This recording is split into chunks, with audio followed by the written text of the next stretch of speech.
Hi, dear bankers. Welcome to EduTap. This is Fast Track to 50 series of Indian economy and Indian financial systems. So, today we are going to cover the topic lease financing, hire purchase and venture capital. तो D module के ये काफ़ी important topics हैं और इनका मतलब क्या है एग्जैक्टली आज हम उसके बारे में बात करेंगे और इनके कुछ इंपॉर्टेंट फीचर्स को जानेंगे. But before we move ahead I want to tell you that if you are preparing for job and you want to enroll for a course that can help you to prepare better for the job exam, तो आप edutap.in पर जाकर जैब के courses में scroll down कर कर you can come across all these courses. ठीक है, और ये कोर्सेज आपकी मदद कर सकते हैं. ये जो बचा हुआ आपके पास लेस देन अ मंथ है, इसमें आप कैसे स्ट्रैटेजिक तरीके से प्रिपेयर करो और बेस्ट पॉसिबल आउटकम्स जो है अपनी प्रेपरेशन को लेकर आप यहाँ पर जो है वो दे सको.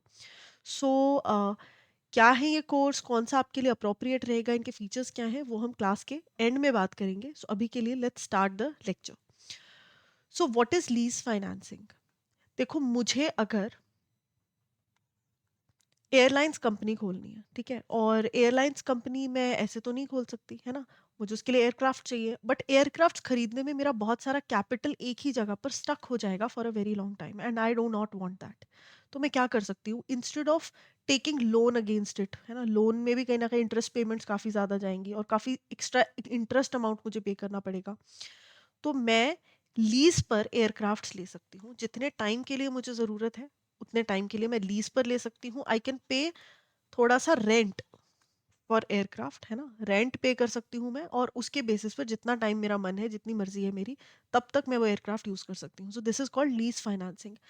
फिक्स्ड एसेट्स हमेशा बिजनेसेस को चाहिए, लेकिन इंस्टेड ऑफ गोइंग इक्विटी या डेट वाला रास्ता कि आप अपने शेयर्स बेच दो और उससे एयरक्राफ्ट खरीदो, या फिर आप लोन लेकर एयरक्राफ्ट खरीदो, दैट इज डेट वाला मोड, है ना, borrowed capital.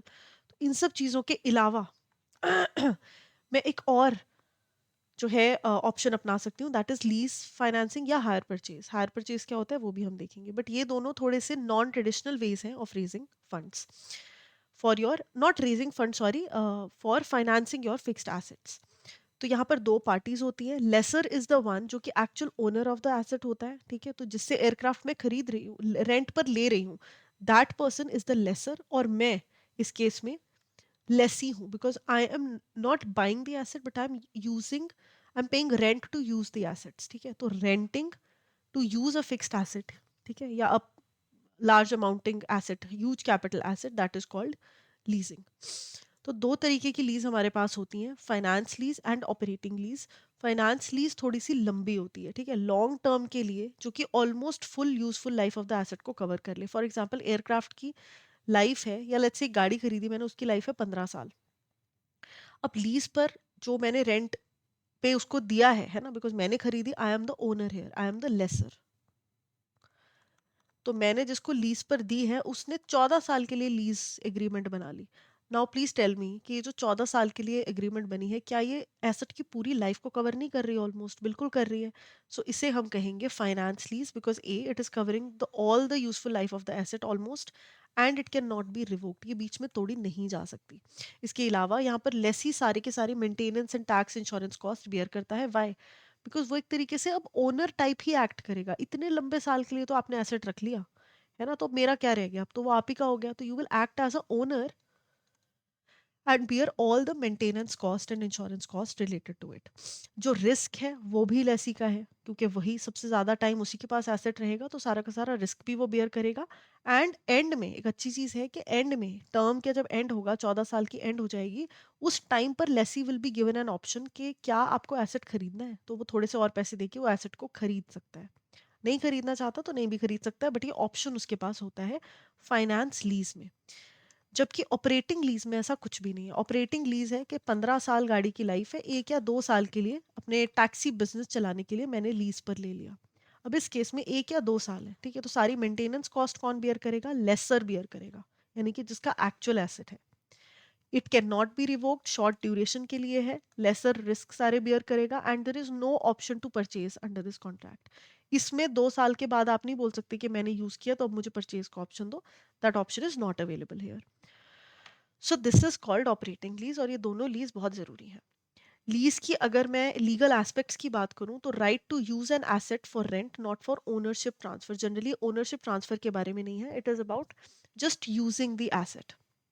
Indian Contract Act bailment rules के तहत ये रेगुलेट करी जाती है।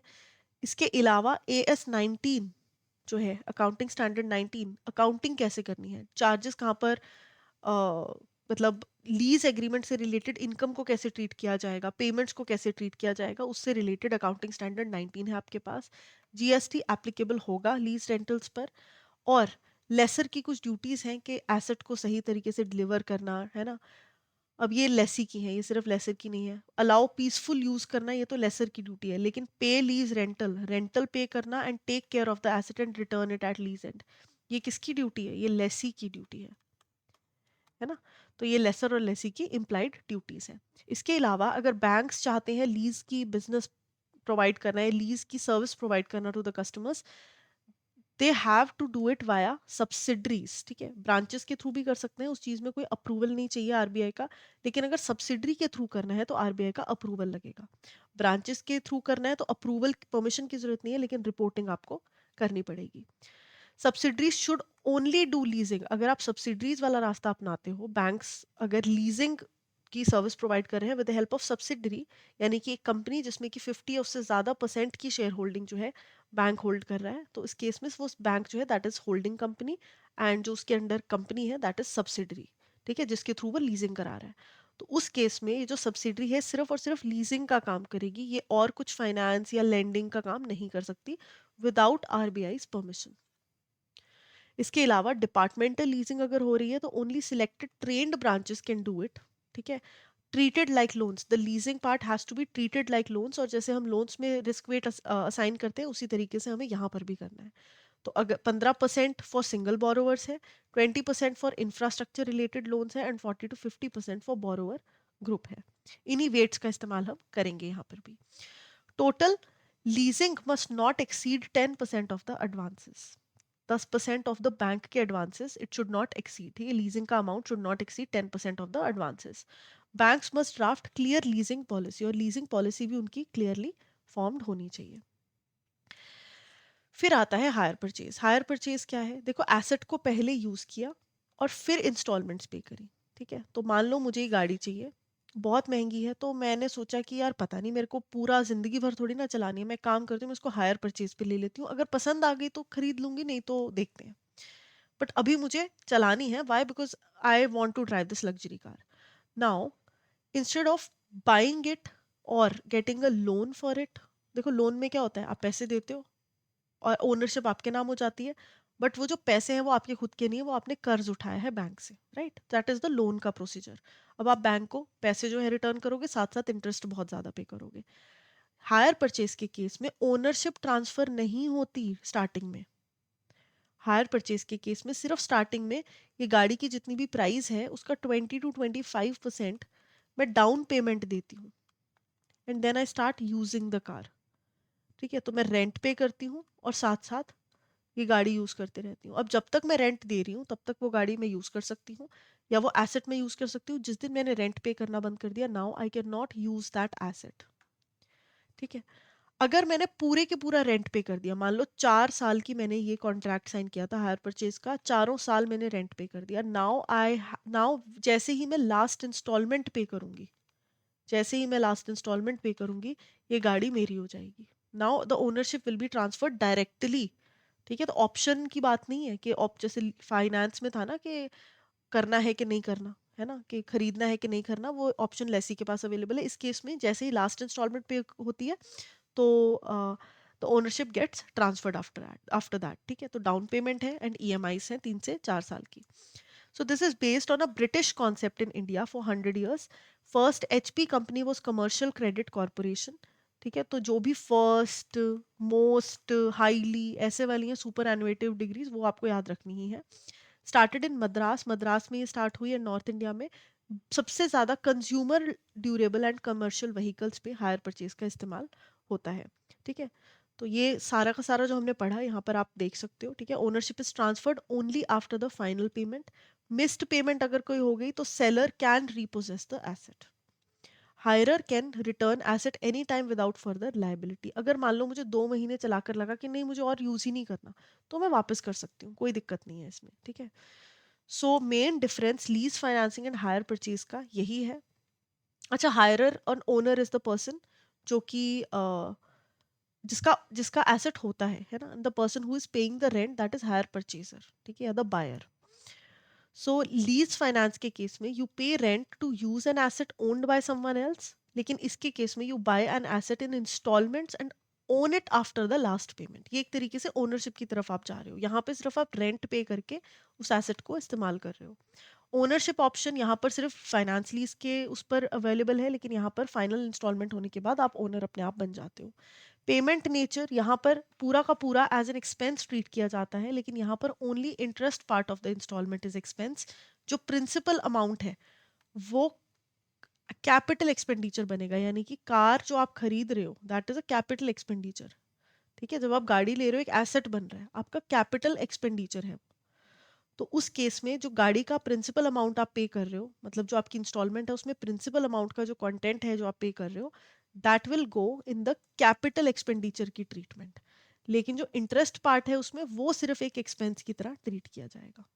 ठीक है, कैपिटल एक्सपेंडिचर में ये होता है बेसिकली कि जब आप कोई भी फिक्स्ड एसेट या कोई भी एसेट खरीदते हो, उस एसेट को खरीदने के लिए अगर आप वन टाइम पेमेंट कोई कर रहे हो या पेमेंट कर रहे हो, that is called capital expenditure, क्योंकि उससे आपका एसेट बन रहा है। ठीक है, इंटरेस्ट पे कर रहे हो तो वो कोई कैपिटल नहीं बन रहा है ना, वो तो एक तरीके से इंटरेस्ट का अमाउंट है ना। तो that will not be treated as capital expenditure. Depreciation कौन क्लेम कर सकता है? यहाँ पर लेसर पे कर सकता है या लेसर क्लेम कर सकता है, और यहाँ पर बायर, ठीक है, हायर परचेजर जो है वो क्लेम कर सकता है डेप्रिसिएशन, क्योंकि वो अभी ओनर बनना, मतलब वो ओनरशिप के रास्ते पर ही चल रहा है, वो एसेट खरीदने के रास्ते पर ही चल रहा है, तो डेप्रिसिएशन का क्लेम भी वो कर सकता है। टैक्स बेनिफिट, लेसर यहाँ पर डेप्रिसिएशन क्लेम करता है तो इसलिए उसका प्रॉफिट कम होता है और उस कम टैक्स पे करना होता है, और लेसी यहाँ पर रेंटल जो पे करता है and maintenance expenses if any, specially in finance lease, तो उस केस में जो है lessee can avail the tax benefit, क्योंकि उसके P&L जब वो बनाएगा तो उसके खर्चे की साइड पर आएगा ये। ठीक है, तो अल्टीमेटली उसको टैक्स कम पे करना पड़ेगा।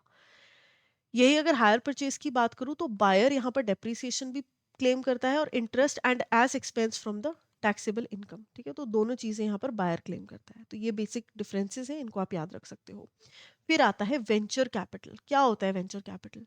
देखो, एंटरप्रेन्योर्स के पास आइडियाज बहुत होते हैं, लेकिन ज़रूरत है पैसे के साथ सपोर्ट, मतलब आइडियाज के साथ साथ ज़रूरत होती है पैसे और सपोर्ट की।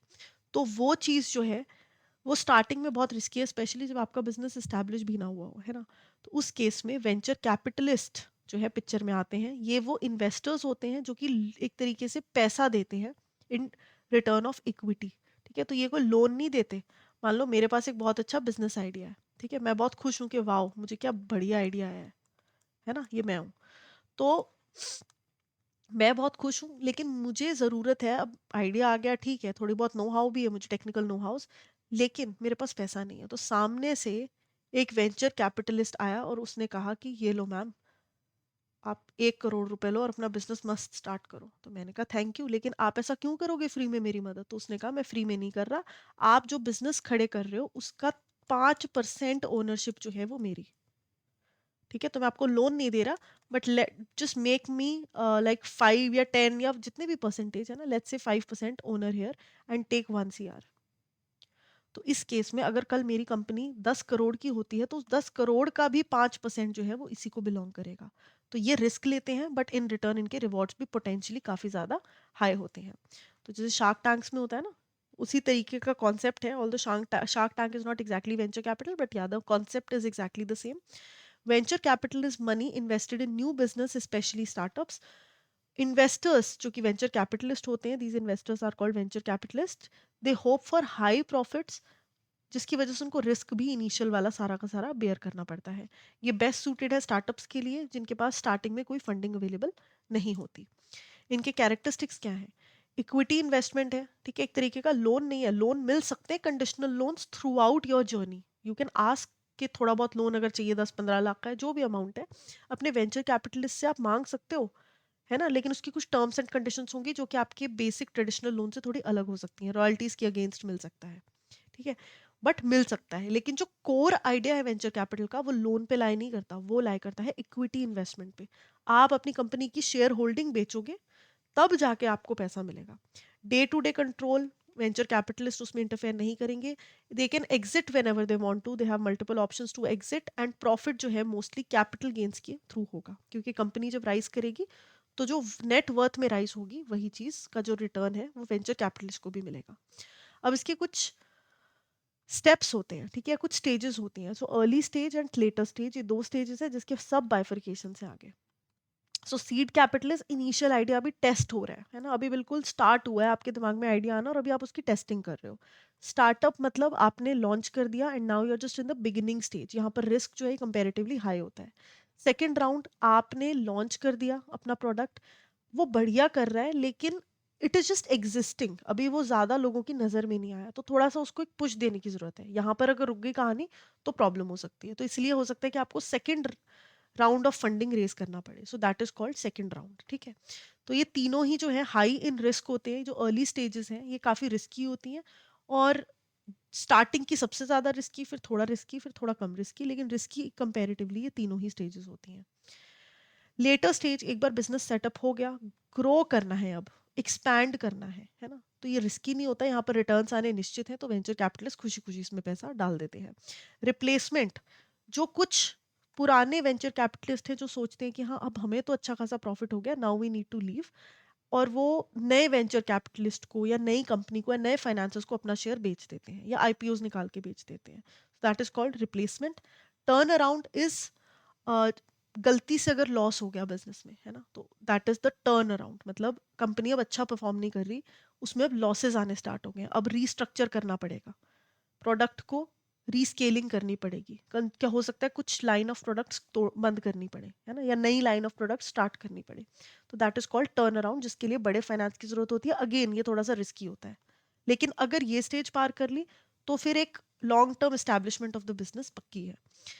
बाय आउट मतलब जब वेंचर कैपिटलिस्ट की कहानी खत्म होगी, now they want to buy out their share, है ना, जब प्रमोटर है या इनिशियल कोई वेंचर कैपिटलिस्ट है जिसने यहाँ पर अपना शेयर दूसरे नए वालों को बेचा था, है ना, या any any owner of the company wants to buy out, उसको चाहिए कि अब कंट्रोल मेरे हाथ में हो, और ये जो बाकी छोटे छोटे इन्वेस्टर्स हैं या जो 50 लोग इसमें अब इन्वॉल्व हो गए हैं बिकॉज हमें इन सब स्टेजेस से गुजरना था, उनसे अब हमें अपनी स्टेक होल्डिंग वापस चाहिए, तो ये लो 1 के 5 करोड़, लेकिन अब तुम अपना 5% वापस मुझे दे दो.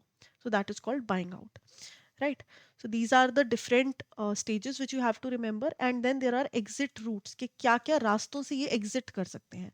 आईपीओ निकाल के, यानी कि इनिशियल पब्लिक ऑफरिंग, लिस्ट करके अपने शेयर्स को in a stock on a stock exchange, ठीक है, तो कंपनी इस्टेब्लिश हो गई, स्टॉक एक्सचेंज पर आपने अपने आप को लिस्ट करना है अपनी कंपनी को, so that public can subscribe to your shares. In that case they can sell their shares, the venture capitalist can sell their shares. Promoters can buy back, ठीक है, जो फाउंडर हैं वो बाय बैक कर सकते हैं VCs को, जो मैंने अभी आपको पहले बताया, किसी और कंपनी को बेच सकते हैं अपना शेयर, या नए किसी वेंचर कैपिटलिस्ट को बेच सकते हैं, या अगर कोई लोन दिया है तो उसे खुद से रिकवर कर सकते हैं, या फिर कंपनी के फिक्स्ड एसेट्स को बेचकर, अगर बिजनेस बिल्कुल ही फेल कर गया तो उसके एसेट्स को बेचकर अमाउंट रिकवर कर सकते हैं लीगली. तो अब फटाफट से क्वेश्चंस बताइए, आप ट्राई करिए. Venture capital financing is best described as which of the following. Long term loans, loans तो बिल्कुल प्रोवाइड नहीं करता.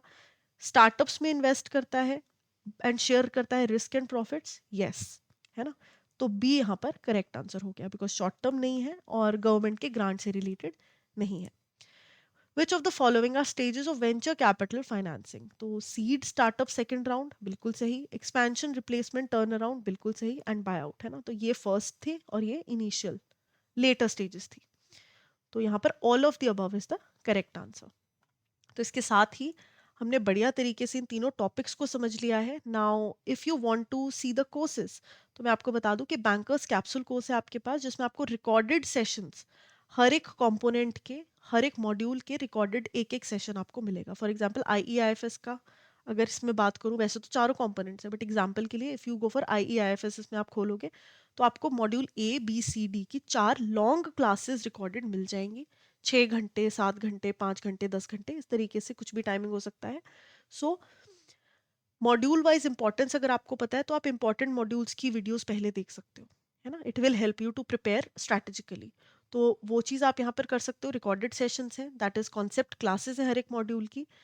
कॉन्सेप्ट नोट्स है रिवीजन के लिए, और PYQs, chapter wise mock test and full length mock test. इससे रिलेटेड कोई इन्फॉर्मेशन जाननी है तो आप ब्रोशर डाउनलोड कर सकते हो, और यहाँ पर डिस्काउंट कूपन कोड का इस्तेमाल कर कर डिस्काउंट अवेल कर सकते हो। Then you have individual bankers capsule course, अगर सिर्फ IEIFS का लेना है, क्योंकि इसमें सब कंपोनेंट्स का है, लेकिन अगर किसी इंडिविजुअल कंपोनेंट का आपको चाहिए तो आप इंडिविजुअली यहाँ पर देख सकते हो। Then you have super crash course, जिसमें कि लाइव क्लास 24 लाइव क्लासेस के थ्रू सब कुछ कवर करवाया जाएगा। ठीक है जी। तो मॉर्निंग एंड इवनिंग आपकी क्लासेस रहेंगी, पर कंपोनेंट 6 क्लासेस रहेंगी। तो इसके सारे फीचर्स आप edutab.in पर जाकर देख सकते हो। And if you have any more queries on this, you can reach out to us on the given information. Thank you.